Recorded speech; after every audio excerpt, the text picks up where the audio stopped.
नमस्कार, आप देख रहे वीके न्यूज। मैं हूं सुनील राउत। संसद में आज अविश्वास प्रस्ताव पर चर्चा के दौरान काफी गर्मागर्म माहौल रहा। इतना गर्मागर्म कि आज अधीर रंजन चौधरी पिटते पिटते बच गए। जी हां, इस शब्द का इस्तेमाल हम इसलिए कर रहे हैं क्योंकि संसद में माहौल ही कुछ ऐसा बन गया था और अधीर रंजन चौधरी ने कुछ ऐसा कह दिया कि सत्ता पक्ष के सांसद उबल पड़े और अमित शाह से लेकर सब खड़े हो गए। उन्होंने कड़ा विरोध जताया, लेकिन अधीर रंजन चौधरी ने जब अपनी जुबान रोकी नहीं तो कुछ सांसद बेकाबू हो गए और उनमें से एक सांसद, बलिया के सांसद वीरेंद्र सिंह मस्त उठ खड़े हुए और उनकी तरफ दौड़ पड़े। गनीमत रही कि कुछ सांसदों ने उन्हें रोक लिया, वरना आज अधीर रंजन चौधरी के बीच और वीरेंद्र सिंह मस्त बीच कुश्ती देखने को संसद में मिल जाती। तस्वीरें आपको आगे दिखाएंगे, क्या क्या हुआ ये भी बताएंगे, लेकिन पहले ये जान लीजिए कि नौबत आई क्यों। तो हुआ यूं कि अविश्वास प्रस्ताव पर चर्चा चल रही थी। प्रधानमंत्री नरेंद्र मोदी को आज सदन में जवाब देना था। उससे पहले विपक्ष के नेता अधीर रंजन चौधरी का भाषण हो रहा था। वैसे तो अधीर रंजन चौधरी का नाम कांग्रेस पार्टी की ओर से वक्ताओं की लिस्ट में नहीं था, लेकिन कल अमित शाह ने इस पर चुटकी ली और कहा कि सदन के विपक्ष के नेता है, उन्हें बोलने का मौका मिलना चाहिए, इसलिए हम उनको अपनी पार्टी से वक्त देकर बोलने का मौका देंगे। आज अधीर रंजन चौधरी को बोलने का मौका मिला, लेकिन उन्होंने इस एहसान का, एक तरह से एहसान ही है कि उन्होंने भारतीय जनता पार्टी ने उन्हें अपने समय में से समय दिया, उसका लिहाज किए बगैर प्रधानमंत्री नरेंद्र मोदी के लिए उन्होंने कुछ अपशब्दों का इस्तेमाल किया और उन पर वो तीखे हमले करने लगे, कुछ गलत तथ्यात्मक आरोप लगाने लगे, जिससे भारतीय जनता पार्टी के सांसद गर्म हो गए, उठ खड़े हुए। इतने गर्म कि गृह मंत्री अमित शाह खुद खड़े हो गए। और मजे की बात है कि इस दौरान प्रधानमंत्री नरेंद्र मोदी खुद सदन में मौजूद थे, सोनिया गांधी भी सदन में मौजूद थी और इन बड़े बड़े नेताओं के बीच में ये नूरा कुश्ती देखने को मिली। तब अमित शाह ने इसका विरोध भी किया, बाकी सांसद खड़े हुए, संसदीय दल के नेता प्रहलाद जोशी जो थे वो भी खड़े हुए और उन्होंने एक अपनी जो गाइडलाइन होती है उसको दिखाते हुए इसे संसद का, प्रधानमंत्री का अपमान बताया, माफी मांगने की मांग की। लेकिन जब अधीर रंजन चौधरी रुके नहीं तो वीरेंद्र सिंह मस्त, जो उत्तर प्रदेश के बलिया से सांसद है, वो अचानक उन्होंने आपा खो दिया और वो अधीर रंजन चौधरी की ओर दौड़ पड़े। तस्वीर में आप देख सकते हैं कि किस तरह की गहमा गहमी है।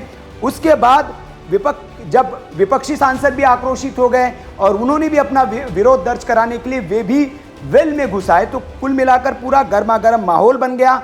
लेकिन इसी दौरान सत्ता पक्ष के जो नेता थे, जिसमें से प्रहलाद जोशी, मेघवाल और दुबे ने बीच बचाव किया, मस्त को रोका, नहीं तो नौबत ये आती कि हो सकता कि मस्त जो है वो हमला कर देते अधीर रंजन चौधरी पर।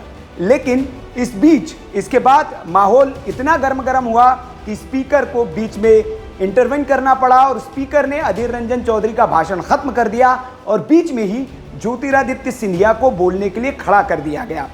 मतलब अधीर रंजन चौधरी को और बोलना था, लेकिन चूंकि उन्होंने माफी भी नहीं मांगी और उन्होंने प्रधानमंत्री मोदी के लिए जो शब्द कहे उसे ना तो वापस लिया, हालांकि स्पीकर ने इसके बाद उन्होंने कहा कि ये रिकॉर्ड में नहीं जाएगा, उसे एक्सपंज कर दिया गया है। और उसके बाद ज्योतिरादित्य सिंधिया को उन्होंने आमंत्रित कर लिया और माहौल जैसे तैसे शांत हुआ। फिर ज्योतिरादित्य सिंधिया ने बोलना शुरू किया। लेकिन इस घटना के परिणाम तब देखने को मिले जब अविश्वास प्रस्ताव पर चर्चा पूरी हो गई। प्रधानमंत्री नरेंद्र मोदी ने अपने भाषण में अधीर रंजन चौधरी पर कटाक्ष भी किए, हमले भी किए और उनके लिए सहानुभूति भी जताई। लेकिन जब सदन में सारी चर्चा खत्म हो गई, अविश्वास प्रस्ताव पर मतदान हो गया, उसके बाद वीरेंद्र सिंह मस्त ने इस घटना के लिए माफी भी मांगी। वे सदन में खड़े हुए और उन्होंने जो व्यवहार किया उसके लिए बाकायदा स्पीकर से माफी मांगी। सुनिए आप उन्होंने क्या कहा। मैं कभी भी सदन के सम्मान को ध्यान रखता हूं, आपके अध्यक्ष पीठ का भी ध्यान रखता हूं। जो भी और जिस भी व्यवहार से सदन का कार्रवाई से वो हमने इतना ही हुआ है कि मैं उसके लिए आपसे, आपके अध्यक्ष पीठ से क्षमा चाहता हूं। हम अपने नेता के अपमान को बर्दाश्त नहीं कर पाए, इसके लिए मैं आपसे क्षमा चाहता हूं। तो ये तो रही वीरेंद्र सिंह मस्त के माफी की बात। लेकिन अधीर रंजन चौधरी ने जो संसद में किया, आज जो सदन में किया, उसका हर्जाना उन्हें भुगतना पड़ सकता है। ये बहुत महंगा पड़ सकता है। क्यों? क्योंकि जब चर्चा पूरी हो गई, वीरेंद्र सिंह मस्त ने माफी मांग ली। उसके बाद प्रहलाद जोशी ने अधीर रंजन चौधरी के खिलाफ एक प्रस्ताव पेश किया। इस प्रस्ताव में मांग की गई कि अधीर रंजन चौधरी लगातार प्रधानमंत्री नरेंद्र मोदी के लिए इस तरह के शब्दों का इस्तेमाल करते हैं, उन्हें वो जानबूझकर अपमानित करते हैं। उन्हें कई बार इस बात के लिए चेतावनी दी गई, लेकिन फिर भी वो सुनते नहीं है। इसलिए उन्होंने ये दरखास्त की कि इसको विशेषाधिकार समिति में इनके खिलाफ एक प्रस्ताव भेजा जाए और इन पर कार्रवाई की जाए। अब जो है इसके बाद इस पर वोटिंग हुई और सारे सदन ने इस प्रस्ताव पर बहुमत से हाँ कर दिया। तो अब जो है प्रस्ताव अधीर रंजन चौधरी के खिलाफ लाया गया है। विशेषाधिकार समिति के पास ये मामला भेजा जाएगा। विशेषाधिकार समिति इस पर क्या कार्रवाई करती है ये देखना होगा, लेकिन जरूर कुछ न कुछ अधीर रंजन चौधरी को इसके लिए सजा मिल सकती है, जो संसदीय प्रावधानों के तहत तय है, नियत है। तो ये सारा आज एपिसोड सदन में हुआ। काफी गर्मागर्म माहौल था, क्योंकि आज जो है सुबह से ही जिस तरह के स्पीकर्स आए और जो बोलना था, जिन लोगों को राहुल गांधी हालांकि कुछ वक्त के लिए सदन में आए, लेकिन जैसे कि विपक्षी दलों ने ऐलान भी किया था कि अगर प्रधानमंत्री नरेंद्र मोदी मणिपुर पर नहीं बोलेंगे तो वे सदन में नहीं रहेंगे। उन्होंने वॉकआउट भी किया, एक बार नहीं, दो बार सदन से वॉकआउट किया, लेकिन फिर भी सत्ता पक्ष की ओर से जो जवाब देना था वो सारे जवाब दिए गए। कुल मिलाकर इतनी बुरी तरीके से एक्सपोज कर दिया गया।